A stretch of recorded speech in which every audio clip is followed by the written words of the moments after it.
अस्सलाम वालेकुम, this is Mohammad Iqbal Bhabha. कभी आप लोगों ने मर्जर एंड एक्विजिशन के बारे में सुना है? हाँ, बिल्कुल सुना होगा। जब एक कंपनी दूसरी कंपनी को अक्वायर करती है या जब एक कंपनी दूसरी कंपनी के साथ मर्ज होती है, इसी को मर्जर एंड एक्विजिशन कहते हैं।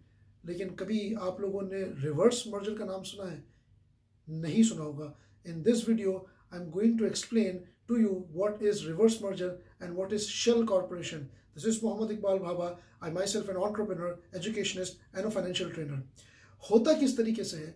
होता इस तरीके से है कि जब कोई प्राइवेट कंपनी कंसिस्टेंटली एक अच्छा परफॉर्म कर रही होती है और उसको स्टॉक एक्सचेंज के अंदर लिस्ट होना होता है, तो वो एक आईपीओ और एक अंडरराइटर और एक ब्यूरोक्रेटिक प्रोसेस से बचने के लिए एक ऐसी कंपनी तलाश करती है जो कि पब्लिक लिस्टेड कंपनी हो, लेकिन लेकिन डिफॉल्टर सेगमेंट के अंदर हो। पाकिस्तान स्टॉक एक्सचेंज के अंदर हर वो कंपनी जो अपना ड्यू लाइबिलिटीज पूरी नहीं करती या किसी भी किस्म का कोई भी क्राइटेरिया स्टॉक एक्सचेंज का जो है वो पूरा नहीं करती, फॉर एग्जांपल एजीएम भी टाइम पे होल्ड नहीं करती, तो स्टॉक एक्सचेंज उसको डिफॉल्टर सेगमेंट में डाल देता है।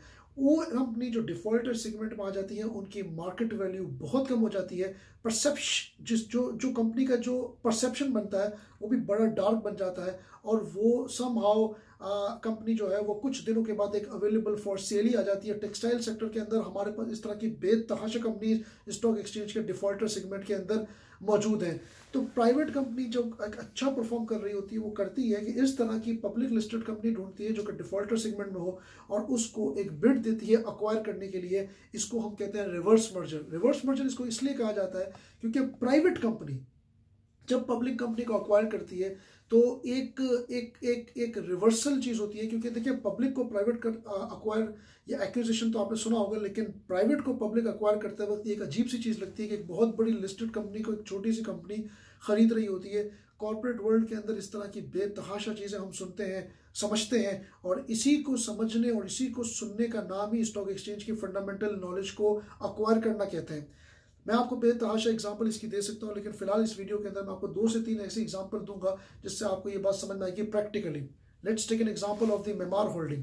मेमार होल्डिंग एक प्राइवेट लिमिटेड कंपनी है और हाजी मोहम्मद इस्माइल की जो टेक्सटाइल मिल है, जो स्पिनिंग मिल है, वो डिफॉल्टर सेगमेंट के अंदर है। और अभी हालिया स्टॉक एक्सचेंज के अंदर एक नोटिस आया है टू दी एसईसीपी जिसमें मेमार होल्डिंग जो कि एक प्राइवेट लिमिटेड कंपनी है उसने अपनी इंटेंशन जाहिर करी है टू अक्वायर दी हाजी मोहम्मद इस्माइल की जो स्पिनिंग मिल है वो अक्वायर करने के लिए। अब याद रखिएगा कि हाजी मोहम्मद इस्माइल की जो स्पिनिंग मिल है वो एक डिफॉल्टर सेगमेंट के अंदर पब्लिक लिस्टेड कंपनी है जो कोई प्राइवेट कंपनी अक्वायर कर रही है। पहले एग्जांपल। दूसरी एग्जांपल हम लोग ले लेते हैं।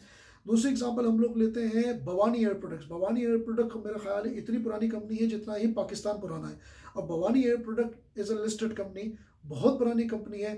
And this company deals with the for example kind of a nitrogen और द कंप्रेस्ड एयर प्रोडक्ट की मैन्युफैक्चरिंग के अंदर ये डील करती है और शिप ब्रेकिंग इंडस्ट्री के अंदर सबसे बड़ा जो है वो इसका रेवेन्यू जनरेटिंग यूनिट है। तो Bhavani air product is a public listed company, बहुत पुरानी कंपनी है जिसको अक्वायर करने की इंटेंशन जाहिर करी है फॉसिल एनर्जी ने। Fossil energy it's a oil marketing and storage company, is a private limited company, एक छोटी company as compare to the public listed company. और फॉसिल एनर्जी जिसने अपनी इंटेंशन जाहिर करी है by writing a letter to the stock exchange, sorry the security exchange commission of Pakistan, और by giving a notice to the Pakistan stock exchange कि उसको Bhavani air product acquire करनी। अब भवानी एयर प्रोडक्ट इतनी पुरानी कंपनी ही सही, लेकिन वो डिफॉल्टर सेगमेंट के अंदर है, उसकी कंपनी की मार्केट वैल्यू नीचे है और इसको हम रिवर्स मर्जर कहेंगे। ये हो गई दूसरी एग्जांपल। तीसरी एग्जांपल जो बहुत ही अनोखी अपनी ही उसके अंदर है वो है यूनिटी फूड्स, जो कि करंटली पाकिस्तान स्टॉक एक्सचेंज के अंदर लिस्टेड है, जिसके गालिबन कोई मेरा ख्याल है कोई 47 to 48,000 रिटेलर्स हैं, 450 डिस्ट्रीब्यूटर्स हैं। और यूनिटी फूड्स का सबसे बड़ा आप लोग देखते होंगे कि इसका जो दस्तक जो एडिबल ऑयल है, जिसका जो है वो एतमाम एक एडिबल ऑयल है, जौकीन एक एडिबल ऑयल है, और ये 3 मेन प्रोडक्ट्स के अंदर डील करके, एडिबल ऑयल में डील करके ये कंपनी आज से 3 साल पहले सिर्फ और सिर्फ एक तहा स्पिनिंग मिल जो कि एक बैंकरप्सी डिक्लेयर हो चुकी थी, ये एक बैंकरप्सी डिक्लेयर कंपनी थी, Taj spinning mill public listed company थी, डिफॉल्टर सेगमेंट में थी। इसने security exchange commission of Pakistan को नोटिस लिखा, अपना नाम चेंज करके यूनिटी फूड्स में आई, रिवर्स मर्जर किया और 3 साल के बाद उसने इतना ज़बरदस्त तरीके से परफॉर्म किया कि उसको बहुत सारी कंपनीज जो है वो ना सिर्फ लोन देने के लिए तैयार है बल्कि ये और ग्रो कर रही है। बल्कि हाल के अंदर एक फ्लोर कंपनी भी सनरिच के नाम से जो है वो उसने एक्विजिशन इसने अक्वायर बल्कि कर लिया है, 69 to 70% इसने अक्वायर कर लिया। ये यूनिटी फूड्स की मैं आपको बात बता रहा हूँ। ये 3 साल पहले वो जस्ट अ ताज स्पिनिंग मिल जो कि कंप्लीटली बैंकरप्ट थी। 3 एग्जांपल्स हमें ऐसी नजर आती हैं जो कि रिवर्स मर्जर के कॉन्सेप्ट को हमें ना सिर्फ क्लियर करती हैं बल्कि हमें ये बताती है कि कॉर्पोरेट वर्ल्ड के ऊपर बर्ड्स व्यू के ऊपर बहुत सारे काम हो रहे होते हैं।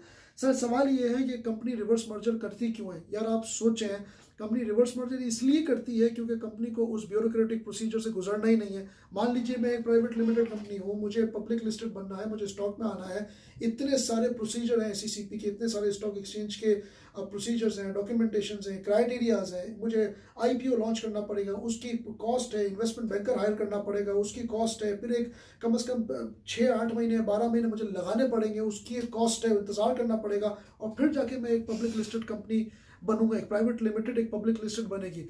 जबकि रिवर्स मर्जर के अंदर ये होता है कि अगर फॉर एग्जांपल प्राइवेट लिमिटेड एक अच्छा परफॉर्म कर रही है, लिक्विडिटी के इश्यूज नहीं है, तो वह एसेट स्वैप करके अपने शेयर को एक्सचेंज करके एक प्राइवेट पब्लिक लिमिटेड कंपनी को अक्वायर कर लेती है। तो वो जितना ड्यू प्रोसीजर है, जो कि IPO की कॉस्ट है, जो इन्वेस्टमेंट बैंकर हायर करना है, वो सब सेट असाइड रह गया और मैं प्राइवेट से public limited with in for example 1 to 2 months में बन गया, क्योंकि वो सारी चीज़ें मैंने बाईपास कर दी जो कि मुझे पब्लिक लिमिटेड होने के लिए अदरवाइज करनी पड़ती।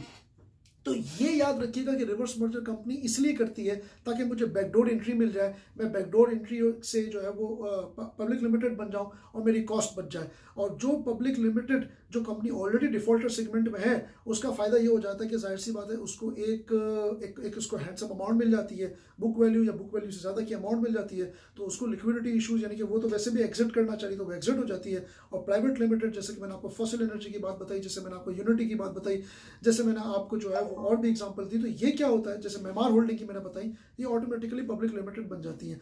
अब ये जो कंपनीज होती हैं जो कि पब्लिक लिमिटेड जो कि डिफॉल्टर सेगमेंट होती है, इसको हम शेल कॉर्पोरेशन कहते हैं। इसलिए इसको शेल कॉर्पोरेशन कहते हैं क्योंकि ये नॉन ऑपरेशनल बिजनेस होते हैं, ये अपने ऑपरेशनल डिक्लेयर कर चुके होते हैं कि हमारे पास या तो बैंकरप्सी डिक्लेयर कर चुके होते हैं या डिफॉल्टर सेगमेंट में बहुत सालों से पड़े हुए हैं।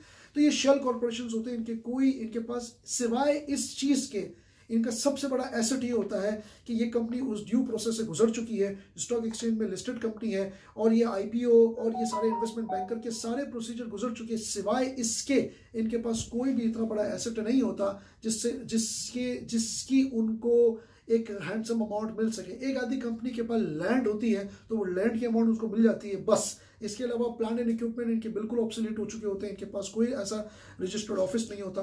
तो ये याद रखिएगा कि रिवर्स मर्जर उसको कहते हैं जब एक प्राइवेट लिमिटेड कंपनी एक पब्लिक लिमिटेड कंपनी को अक्वायर करती है। और टेक्सटाइल के अंदर हम ये बहुत सारी ऐसी देखते हैं कि कोई ना कोई टेक्सटाइल जो मिल होती है वो डिफॉल्टर सेगमेंट में पड़ी हुई होती है और कोई दूसरी कंपनी आके उसको अक्वायर करती है और इस तरीके से वो पब्लिक लिस्टेड कंपनी बन जाती है। और शेल कॉर्पोरेशन उन कंपनीज को कहते हैं जो कि डिफॉल्टर सेगमेंट में पड़ी हुई होती है, उनके पास कोई जो है वो एसेट नहीं होते। इस चैनल के जरिए हम उन लोगों को एजुकेट करना चाह रहे हैं जो कि स्टॉक एक्सचेंज के अंदर लिस्टेड स्टॉक एक्सचेंज के अंदर अपना अकाउंट खुलवाना चाह रहे हैं, एज इन्वेस्टर आना चाह रहे हैं, या थोड़ी बहुत भी फाइनेंशियल एजुकेशन हासिल करना चाह रहे हैं, या किसी भी ऐसे फोरम पर इकोनॉमिक फोरम पर जाकर अपने आप की बात मनवाना चाह रहे हैं। 22 करोड़ की आबादी है पाकिस्तान के अंदर, सिर्फ 2 लाख लोग इन्वेस्टर हैं, 10% भी नहीं हुआ, 1% से भी कम है 2 लाख लोग रिटेल इन्वेस्टर। मतलब हमें इस बारे में सोचना चाहिए। बांग्लादेश हमसे ना सिर्फ IT में, एक्सपोर्ट में, बल्कि स्टॉक एक्सचेंज के इन्वेस्टर्स पे भी आगे चला गया है। 1971 की पैदाइश है, लेकिन आप देखें हमसे बहुत आगे चला गया है।